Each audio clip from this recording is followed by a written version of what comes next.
Hi, Shane Saracen here to bring up something really quick to talk about. I had done a post so far, just one or so, on Griffin drums that you can buy off Amazon. And I just want to say that when I say cheap, I mean inexpensive. And I don't mean to imply that Chinese parts are cheaper and expensive. And the reason I want to say that is because, first off, pretty much every drum company in some way, shape, or form gets something from China. Um, in the last 20 years or so, 15 years specifically, you've seen a lot of companies move production to China because the cost was more effective for them to compete. Yamaha closed their Sakai factory and moved to China, but they have their own and have things made to their specs. Okay, Pearl has their own. A lot of these companies have their own. A lot of them OEM from other companies. There, and I've met some of the people who have the OEM companies and seen some of the products that they make for other companies. And there's some great stuff out there. And obviously, I've met Patrick Wong and seen some of the stuff that he's doing out of China. And he's informed me about a lot of things that happen over there, and some of the things that he gets from other companies and whatnot. And I realize the cost and the markups and a lot of the things that happen. So, but what I want to say is that I don't ever mean to imply that something, just because it comes from China, is cheap. When I was young, if it came from Japan, a lot of times it was what they called the MIJ kits.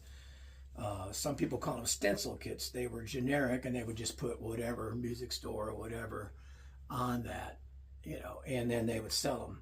And in the 80s, it seemed like it was like Sunlight was a brand, CMC, whatever. If you looked at them closely, they were all the same. The only thing different was the logo.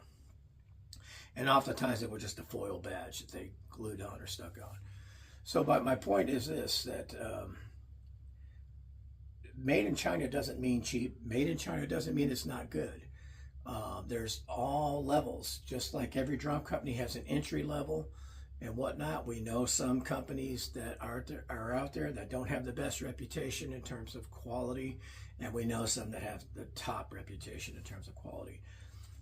I think the thing that would surprise people is, and I'm not going to name any companies that say that, to say that they're 100% American made or not. I think that what people would be shocked is when it comes to the metals, the raw materials, a lot of that's imported for cymbals and everything, even if they're made in America. So a lot of the raw materials are not.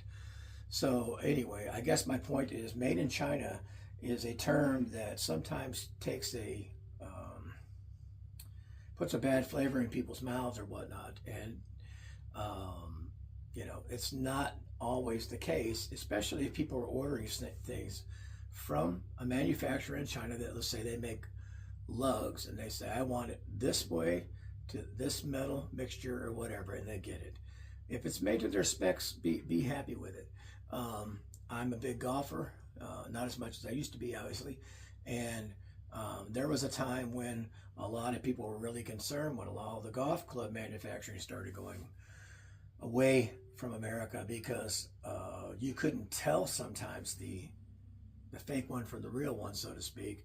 But a lot of times the big difference was the composite metal and how they were made. But I think that they've ironed a lot of that out and done some great things. So there's great cymbals coming out of China. There's great sticks coming out of China. There's great heads coming out of China. And there are also great companies that we all know and love in the music world and the drumming world that have a lot of things coming out of China or made in China. So when I do these videos, or I did a specific video and I talked about Griffin, in no way am I meaning to say that because it's made in China, it's cheap. I'm trying to say that it's an inexpensive option for people that might be looking. And there's a ton of inexpensive options out there.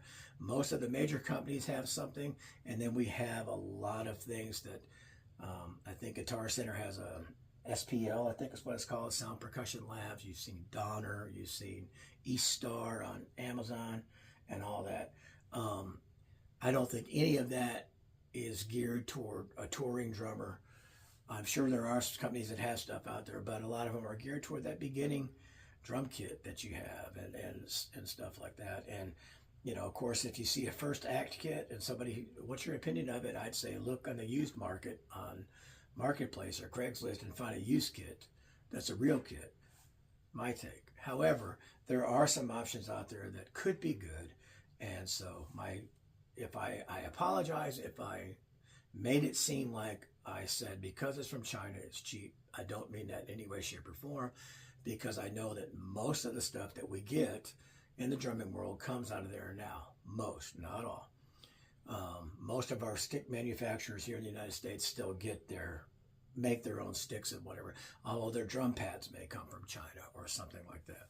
So my point is this, that any company that gets their stuff has it made to their specs, and there's companies in China, and I've seen some great drums out of China. I took a picture of one at the Percussive Art Society from Gioco, which is one of the best looking drums I've ever seen, and it was made of walnut.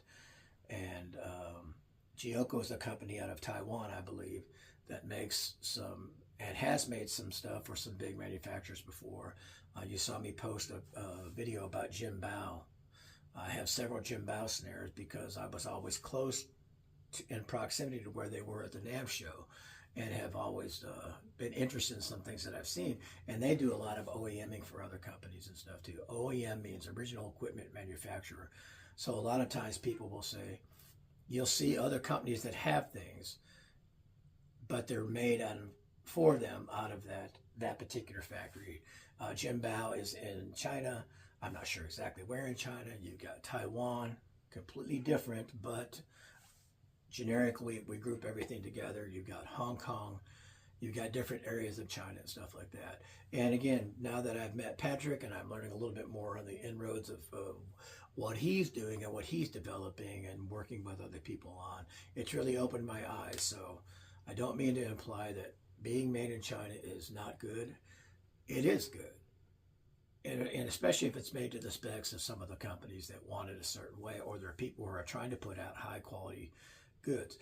One of the biggest differences is they're able to do it at a cost that's more effective. Forget the tariffs for a minute. A cost that's more effective for them to manufacture than somebody trying to manufacture wholly in the United States. So there you go. Or wholly in Japan or whatever, because the cost is cheaper there. So cheap doesn't mean not good. It means it's less expensive. That's all I was implying.